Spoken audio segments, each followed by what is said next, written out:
we are looking here at knowledge of person-specific information, of information that is filtered in an intelligent way so that it can be provided at appropriate times. And the ultimate goal, of course, is to improve decisions in healthcare. In principle, every electronic health record is a decision support tool in healthcare because the information which is in the record informs the treatment of the patient. But with modern analytical methods, we can improve on this and filter and combine information appropriately. I put down here definition. It's always good to start with a definition. So this is one of the many definitions of clinical decision support. And so the key is to help a provider, hi, good morning, a provider or anybody who treats patients or works with patients or administrators as well to make better informed decisions. So when we look in the clinical field, there are basically three ways how we can support the clinical decision. One, of course, is why we are here, big data and analytics. So we can use those technologies to support decisions. For instance, to develop scores, clinical scores, which basically means you plug in the patient data and then you get a risk factor or get a risk assessment for the patient. Or everybody is probably familiar with the APGAR score. When a new baby is born, then the nurse checks a couple of things, calculates a score from this, and if it's above a certain threshold, then the baby is fine. If it's not, you have to do something about it. So this is kind of the typical way how this is supported. So then we can use knowledge, for instance, in rule-based systems. There is a wealth of information out there. For instance, if we look at drug-drug interactions, if we have two different drugs which interact with each other, for instance, the patient gets a headache, or in the worst case, the patient gets a heart attack or arrest of the heart or something like this. This is a knowledge which can be implemented in rules and, of course, can be used by the computer system to provide that information.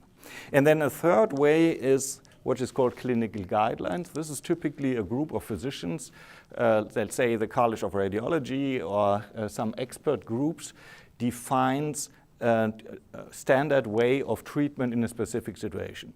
For instance, if patients show with a sign of heart attack, then there are certain rules what tests should be ordered, how the test should be interpreted, and how the patient should be managed. And to provide a quality care all over the healthcare system, the goal is that every physician, regardless which hospital you go to, will treat you the same way. And this can be enforced with guidelines implemented in an electronic health record. Here are a couple of more examples how typically clinical decision support might work. You see there is a wealth of different applications, and this is only a part of it. And one of the challenges is basically to customize the applications in a way so that it's not overwhelming the provider. You can imagine if there's an alert, a warning, this can be a great help, but it can be also a nuisance. If the warning comes when the provider already knows that this is kind of a critical situation, then of course the provider will be not very pleased. And if this happens all the time, then we have something like we currently have already in intensive care, some kind of alert fatigue or fatigue, and then people just click the alert away and it doesn't do anything good anymore. Okay, if it works properly, if it's properly implemented, then there are a lot of advantages to clinical decision support. So typically, we have fewer medical errors. One of the key drivers of implementing electronic health records in the US was basically a report of the Institute of Medicine, what it was called back then, which estimated that we kill something like 40,000 people every year in our healthcare system through mostly not knowing the proper information about the patient. And so the cure, of course, like in every other industry, was to implement computers, because with computer networks, computer systems, you can provide the information in theory to all the providers who have to access to those data or to the information. And so decision support can here significantly improve the situation as well if you do it right. Yeah? So there are other aspects that are listed here. I will not read the whole thing. There are a couple of successful applications of decision support systems in the US. One, for instance, is the applications where you were able to reduce care cost by intelligently managing patients. And also improving healthcare quality, drug ordering. CPOE stands for computer-based provider order entry. So this is a mechanism where you order on the computer, for instance, drugs, or you order lab tests, or you order you schedule images. And this is insofar critical because this is when the provider makes a decision. And if you get the provider at that point where he makes it or she makes a decision, then you can interfere if the decision might not be optimal and help the provider to optimize the decision. Okay, so another, one of the challenges that we have where this didn't work is based on a couple of items that are basically mentioned here. So in databases, we always have the paradigm garbage in, garbage out. And this is, of course, true for data as well. If the data quality is not appropriate, the data quality is questionable, you cannot expect to have a substantial or good decision support system or good decision support. So the key is basically to get high quality data in the system, and especially when we're talking big data, there are a couple of talks about this. There were a couple of talks tomorrow as well about healthcare, which I would recommend to go to if you're interested in the field. There is a large challenge to get good data, and some data can't really get can't be obtained appropriately. So, for instance, if the patient reports that the patient as a kid had these dots on the skin, yeah, then the person doesn't remember what diagnosis it was because he or she was a little kid, yeah. What do you make out of it, yeah? What could these dots mean? They can mean all kinds of other things. So you don't have a reliable information, and you can't find out because the parents are probably already dead, or there is no way to obtain that information. And you have to live with this information. And so there are all kinds of different quality of data in the system. I talked already about alert fatigue. Yeah, if you prompt user too often with false positives, then of course the reaction will be negative. Then poorly deployed modification, inefficient workflow strategies. So these are all issues which are known from other industries as well, and which apply to healthcare in a similar way.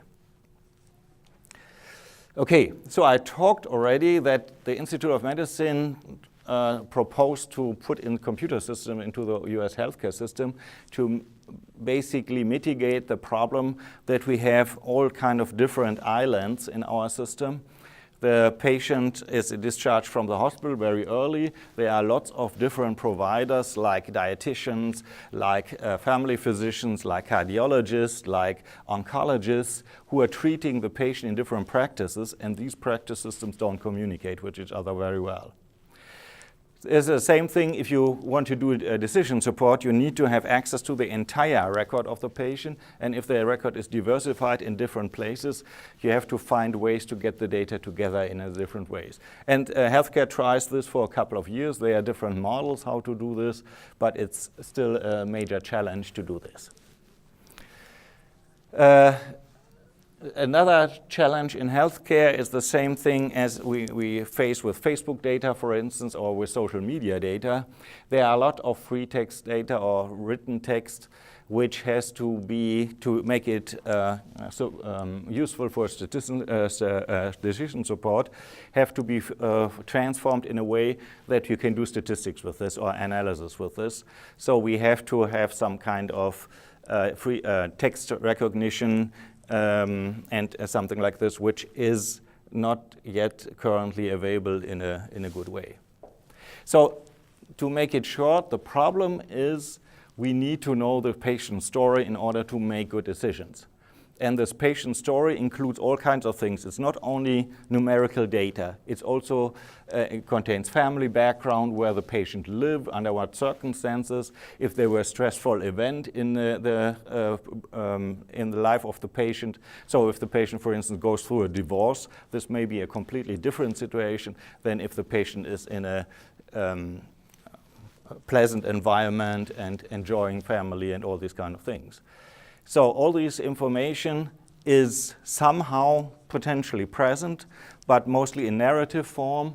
And when you see here the patient care team with all these different groups, they have their own record, their own information, and this has to be combined in a meaningful way to have a meaningful decision support system. So what do we have in terms of data? So we talked already about data which are unreliable because we can't do it better, because there is no information how to obtain the proper information. So we have also incomplete information, data or information that has not been obtained for various reasons. The patient might have refused to answer the question. The patient may not be able to answer the question because of some handicap or because the patient doesn't remember.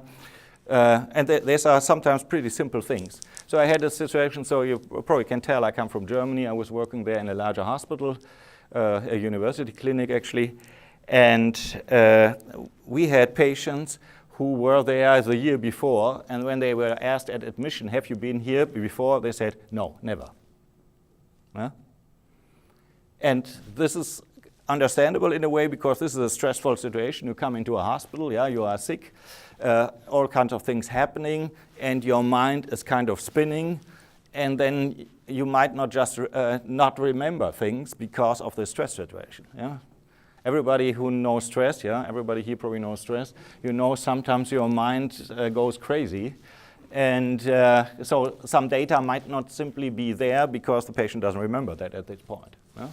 We talked about uncertain. Many information is imprecise because they are obtained by narrative, because they asked patients about it. Patient doesn't remember exactly how this was. Vague, inconsistent. One time a patient may say one thing and the other time something else, or different system might come up with different results. And this makes it always very difficult to process in a computer. So the challenge is mostly unstructured data. If we get the data out of a machine, for instance, out of a lab machine, then we are pretty safe. But those data which we get from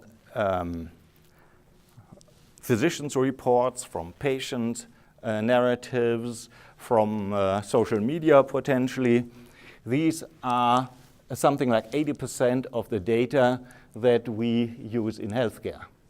And this is a significant amount of data. So you could say maybe it's not that important. But if you think that we want to know the whole patient story, and every detail of the patient story potentially can be important. If the patient just goes through a divorce, this might be important information for the treatment of the patient. Or if the patient is homeless, this might be a very important information also when to discharge the patient from the hospital and all these kind of data. So then we have other data challenges in medicine. So we have a lot of synonyms. And each discipline might use the same acronym, or different disciplines might use the same acronym for different things. One example is, for instance, MI can stand for heart attack, for myocardial infarction, but it can also stand for mitral insufficiency, which is a malfunctioning heart valve which is something completely different. So if you try to do natural language analysis, then you have to take this into account, and this depends, or it can be typically found in the context, but it makes it much more involved. And these are only the easy cases. Yeah? So then we have lots of spelling errors, and if you look there, doctors in emergency room make most of the spelling errors, and this is understandable because this is a stressful environment. Nurses make way fewer spelling errors. Nurses always love that. And this is a significant problem as well when we do free text analysis. So I'm not expecting you to read all the stuff in this slide. This gives you a kind of an idea what the complexity of clinical data is. And you see there's everything in there, yeah? 23andMe, for instance. Somebody familiar with 23andMe? Yeah? So those data might be important as well for patient treatment in the future, yeah? So then we have here our personal health record. What is a personal health record? Apple, for instance, if you have an Apple device, has a heart-shaped icon on the device. And I don't know if you know about this, but this can potentially store health data on this. And for instance, Epic has an interface where you can download your personal health data into that app and carry it around. I had one student who had all her vaccination information of her kids on that app. And so whenever she went to a doctor with an emergency, she knew immediately what the vaccinations were for the kids and when and so on. Yeah? So this might be very useful. So, and you see that there are lots of unstructured data here on the right side, which are mostly notes, physician's notes and so on. So basically information which has a significant value for the story of the patient. So another challenge we have is that the healthcare system has only a limited impact on the patient's outcome.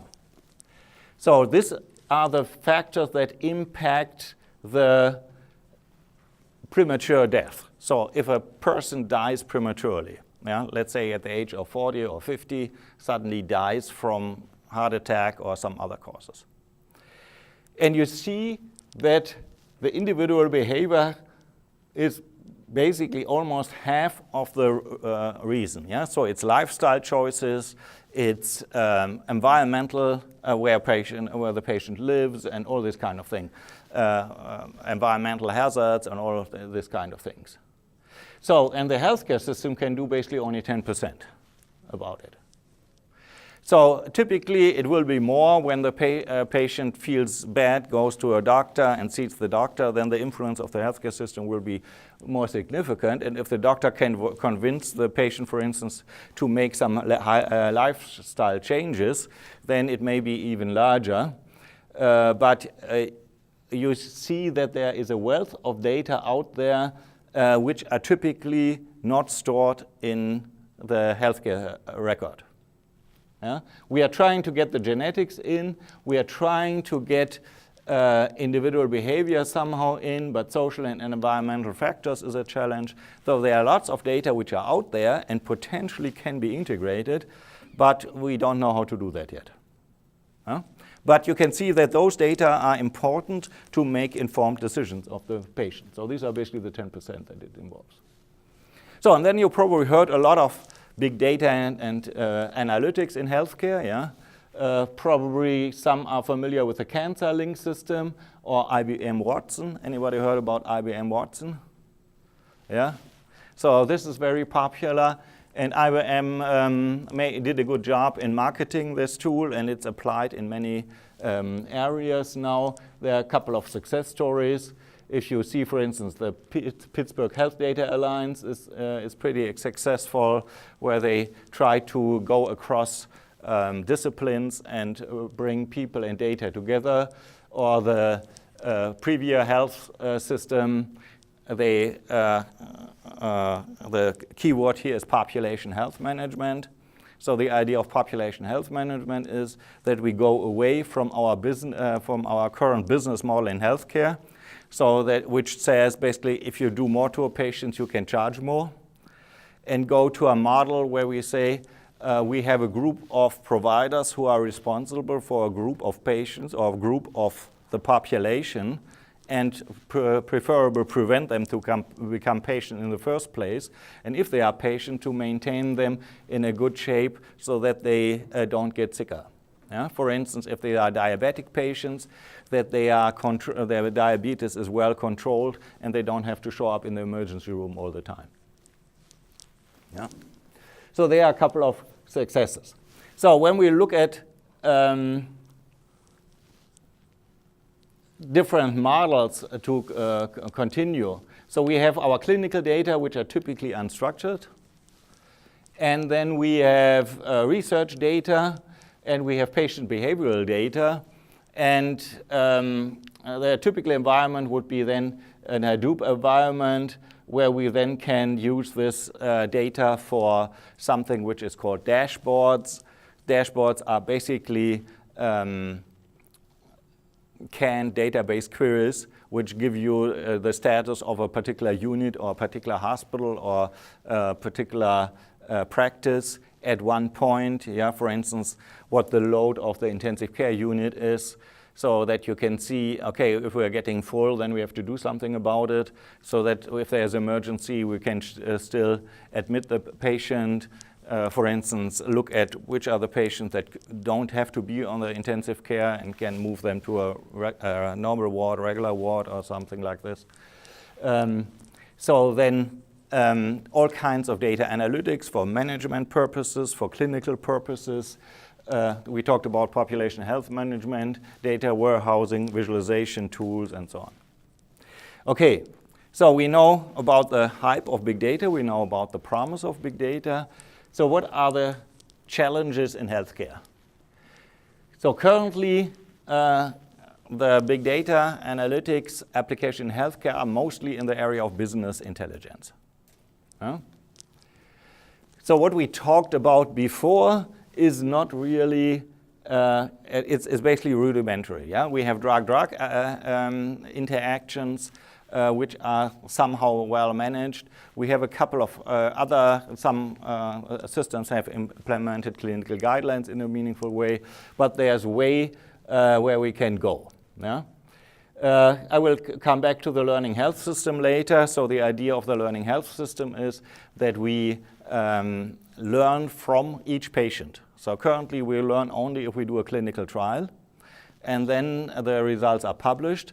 But in principle, each patient is different, so each patient itself is some kind of small clinical trial. But we throw the information away basically because it's stored in the memory of the physicians or the providers in a particular unit where the patient was, and then it may be inherited through the generation in oral narrative, but it's not really formally captured. So the idea is to capture this in a more formal way. So I will go with one example, asthma. It's a very popular example.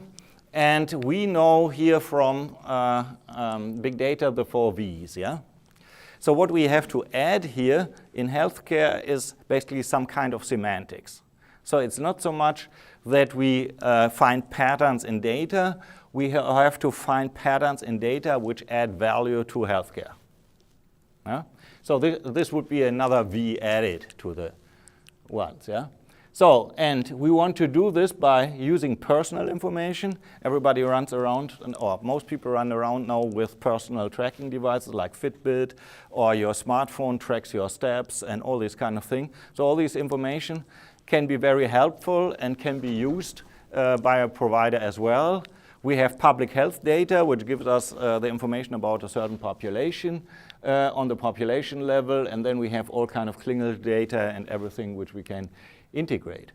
So the question is, what would be a value? Would be, can we detect the asthma severity level at a particular point? Can we characterize the asthma control level? And what risk factors influence asthma control? And what is the contribution of each risk factor? Yeah? This would be an interesting question to know. We try to find that out. Basically what we try to find out is the understanding the relationship between different signals, health signals, and asthma attacks. So the goal is, of course, to prevent asthma attacks potentially. Yeah? so that provider can give patient hints or guidance how to prevent asthma attacks. Yeah? So the variety is that the health signal spans heterogeneous resources, and we have to connect the data, somehow get the data from different systems. They are differently grained, yeah? There are real-time challenges, and the reliability of the signal might be compromised for various reasons. And if we find out by this that we can reduce asthma attacks at night with certain measures, for instance, inhaler data, yeah, when the patient uses an inhaler and what the situation in the community is at that point, what the pollution levels are, all this kind of thing, then we could potentially give patients hint and say, okay, the pollution level is that high, please stay at home or avoid to go out, or some other information. Yeah? So I talked already about the data islands, the challenge that we have with data islands, and that the systems are dispersed in different organizations, in different practices, and there are a couple of efforts to connect the data in some form or the other. So for instance, here in Michigan, we have Great Lakes Health Connect, which is an organization with a goal to make at least the key data, patient data, available to each provider. So if you're a physician and you're part of Great Lakes Health Connect, then and you get a patient, then you can look up what the patient data in the hospital were, if the hospital is connected to Great Lakes Health Connect as well.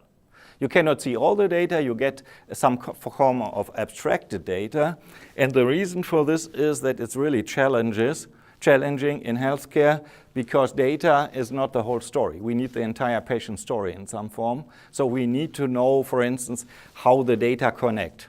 So if we have, for instance, blood values, and the patient had a major event after the blood value, maybe an accident and surgery, and the last blood levels that we have are before that accident, then it may not be valuable at all. Yeah? If the levels, if the blood values are after the accident, then it may be helpful. So we have to know how this fits into the patient story. And this is called semantic interoperability. So it's relatively easy to do the functional interoperability, to send data back and forth, but to send interpretable data that a healthcare provider can interpret in a meaningful way back and forth, this is one of the challenges. Okay, and so this is one way to find a standard that deals with this. So what basically is done here, there are all these different boxes where we fill data in. And these boxes provide a structure, what is important in a particular situation. And so it's basically abstracting from the patient story and give the key information. It's something like a patient report in a formalized form.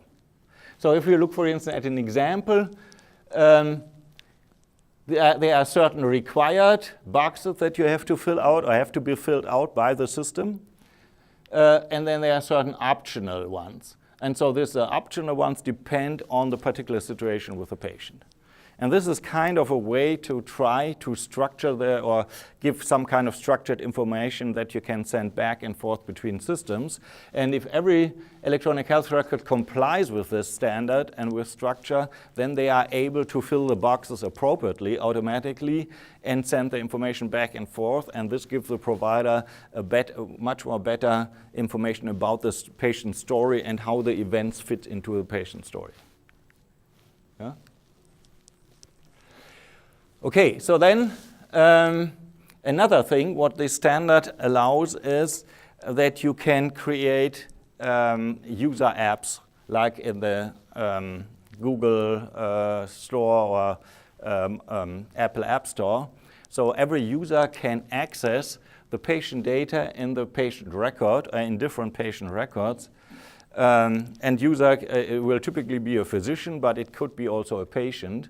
And the nice thing about this standard is if it's properly implemented, then it works both ways. So you can get data out of the electronic health record, but you can also store data into the electronic health record. So you can modify data from outside.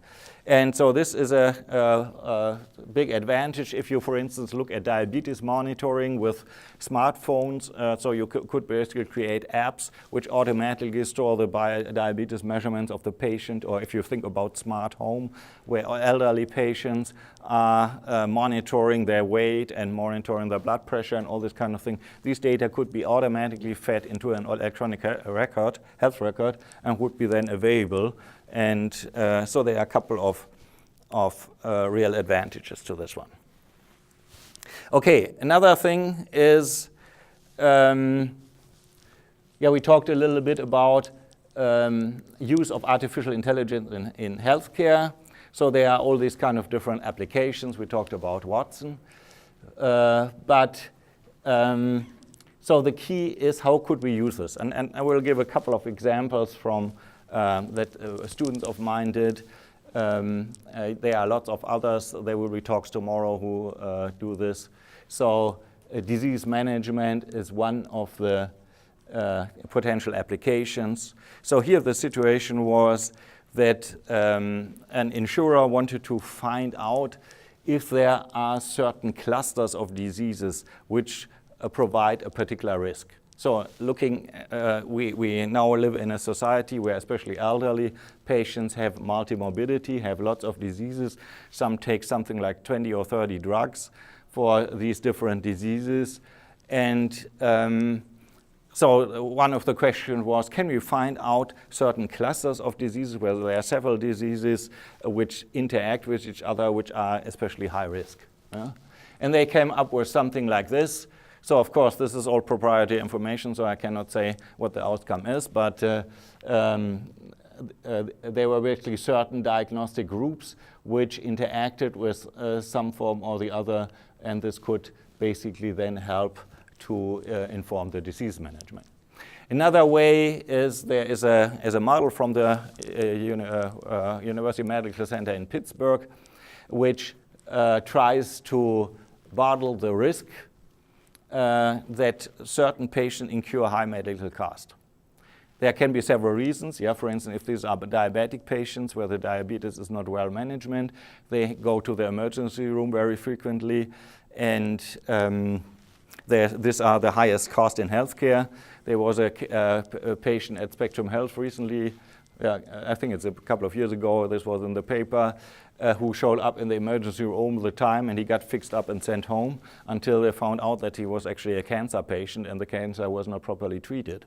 And then, of course, they put him in a cancer program, which saved a lot of cost in a way to allocate it. So what the student did is basically adapt the system for the West Michigan environment, because these rules, of course, work only in a certain environment, and if you transfer them into a different area, then they don't work anymore. And this is a known fact in healthcare, so that rules are basically, most of the decision rules have kind of a local connection, and when you transfer them in a different environment where data are interpreted in a different way, then it may not work anymore. Okay, so I talked a little bit about the learning health system. So the idea of the learning health system is that we create knowledge in a certain way through data, and this informs the practice. But in the practice itself, there will be data created as well, which could potentially inform new knowledge. So that you create basically a circle. Currently, it's basically this link here is missing, the right link is missing, the link from practice to data. I mean, we have with drugs, we have long-term monitoring to look at side effects and if there are certain side effects, but we don't really know very well for which populations which treatment works best and which doesn't. And so each patient is different, is special, and so to capture that information in some form, this is kind of the idea of the learning health system. And so if you do this, this is kind of a graph to describe, there's a pretty ambitious idea actually, that there are certain quality measures that we currently take from each patient, every institution, which inform public health policies, which informs, again, clinical research. And then we go back to clinical guidelines, where we talked about, and then public health policy. And then this potentially informs then clinical decision for support as well, which kind of closes the loop. So we have this loop within the healthcare system that we capture potentially all the data and use them to inform our decisions in a better way. And you see, this is really big data if we do this. Yeah. Okay. So, oops. I will just give a brief conclusion. What we talked about, what I didn't mention is blockchain technology. There are experiments to use basically the personal health record together with blockchain technology to, for instance, use it for clinical trials. So you can basically give the patient the opportunity to give selected data for clinical trials. For instance, if they don't want their mental health data be exposed for clinical trials, they can eliminate them from their record and basically give access only to the data what they think is appropriate. Okay, so any questions? I actually have several questions, but I don't want to take away everybody's time here. You mentioned that the patient behavior is a component that's still very hard to capture. But when you were talking about the asthma management, and you were talking about including that component among all the other environmental factors, psychosocial, and everything else, how can you do that? Because at best, it's an estimation, or it can be a text block, because that behavior can change based on the patient's circumstance at that given moment, hence triggering an asthma reaction. So how does the artificial intelligence or the data management component of it come into play? Yeah, this is a very good question and a general challenge. Yeah, first of all, let me answer to the change of the behavior. Yeah, there are certain changes of the behavior which we want to have. Yeah, if the doctor finally convinces the patient to eat less or eat healthier or exercise more, this would be a change in the behavior which would be there. In this case, in the asthma, we are in a situation that we can only grab the low-hanging fruit in a way. So we can help patients from exposing themselves to situations where they most likely get an asthma attack, yeah? Which helps asthma patients already significantly. Yeah? So if there is, for instance, a situation that the pollution is so high that this would be a level where typically this patient needed an inhaler. And we can tell the patient, you know, if you stay home in this situation, then you might not need, or most likely will not need the inhaler. But the patient has to go out, then the patient at least is aware that there is a risky situation and can be more cautious with the behavior. Yeah? So the idea is basically not solve the problem completely. We cannot do that, at least not currently, maybe in the future. The idea is basically to find low-hanging fruit, basically find areas where we can use big data to help immediately and help as efficiently as possible. Yeah. So we will not solve all problems with this one. We try to attack problems which are relatively easy to attack and where we can do something immediately with relatively few effort. Are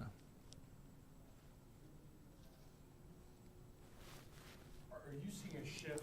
I mean, it seems like insurance, medical insurance, is getting more and more cumbersome, complex, and with high deductible plans, other things, we're seeing a shift that it seems like, some of even what doctors are being told is highly influenced by where they are in their payment plans and other things. Have they met their deductibles or not?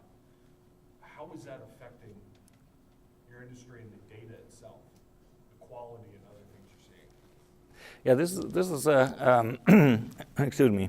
This is quite a challenge, yeah, because the healthcare system is kind of in a flux in the current situation, and nobody really knows where this will be going, yeah. So people advocating the one-payer model, others say this is not really a good way. It probably depends also on Washington, what they decide to do. We basically have the challenge, we have this huge amount of healthcare costs, which is rising, although it's kind of not rising as fast anymore. We are spending, I think, a multiple of what our European, I think 5 or something, what they spend for healthcare with even partially worse results. And it's not sustainable. So we have to do something about it. And there are all these kind of different models. So basically the current strategy seems to be that hospital and provider groups are encouraged to try things out. These are these alternative payment models. But I'm asking about the data itself. Are you seeing a skew in like the quality of your data because of that? Yeah, meaning that physicians basically causing aberrations in outcome and prediction and others.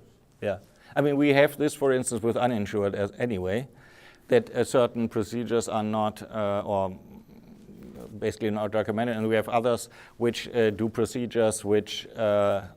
So, for instance, if we are looking at CT scans, yeah, there is a huge discussion what scans are really necessary and which are not. Correct. So I don't want to take any side. So there are good reasons why you would have CT scans in certain situations, but other people have good arguments why this might be not necessary. Yeah? And so there are lots of procedures or lots of tests and lots of elements in the healthcare system which are currently under evaluation and see is this really helpful or not. And big data might give an influence as well. Yeah? So if you see that, let's say, if you do a CT scan in a certain situation, it doesn't really influence the outcome, then you would probably assume that it might not be necessary. Yeah, we're just finding with a couple we work across a number of hospital networks and others, and we're finding if you look at 10 years ago, the data, comparing it to now, there are significant aberrations just because of patient manipulating symptoms to try to meet healthcare. Yeah. Or disability or all these kind of things, yeah.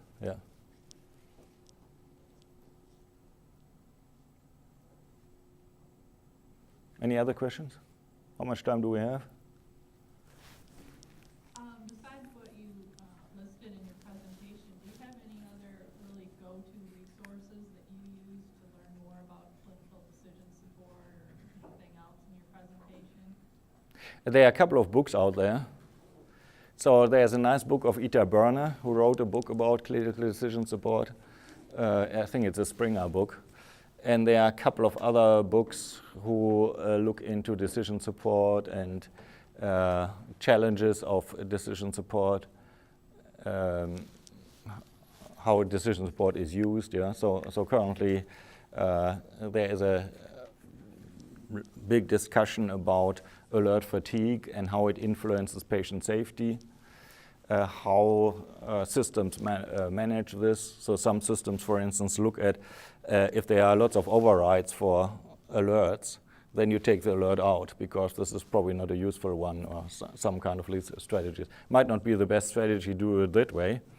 It might be a better strategy to get more data into the system to make the false positive rate lower. But this is also a problem. Do we have data? Do we have connection enough? And all this kind of thing. Yeah. So What's that author's name again? Ita Berner. Thank you. Yeah.